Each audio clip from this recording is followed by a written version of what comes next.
Кудайдын чакырыгы 14 январь.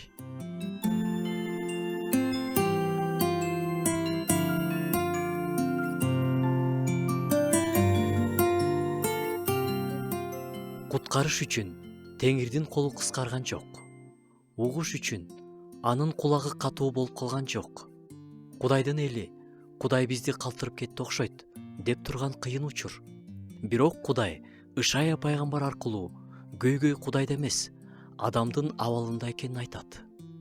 Кудай болсо эч качан өзгөрбөйт. Анын сүйүүсү өзгөрбөйт. Анын колдоочу колдору дайыма биз менен. Ал колдор көп кереметтерди ушу күнгө чейин жасап келген. Азыр да жасап жатат. Кудайдын колдору Кызыл деңизди экиге бөлүп, элин кургак менен алып өткөн. Кудайдын колдору өз элин Мисирден алып чыккан. Ошол эле колдор Ыйса Машаякты өлгөндөрдөн тирилткен. Анын колдору өзгөргөн жок.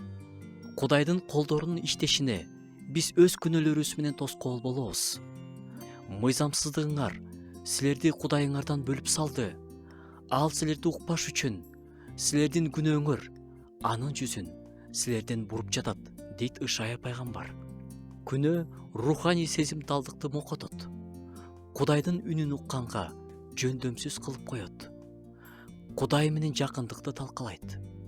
Кудай адамдан алыстаган жок. Адам Кудайдан алыстады. Кудайдын бир гана каалоосу бар: адамдарды куткаруу.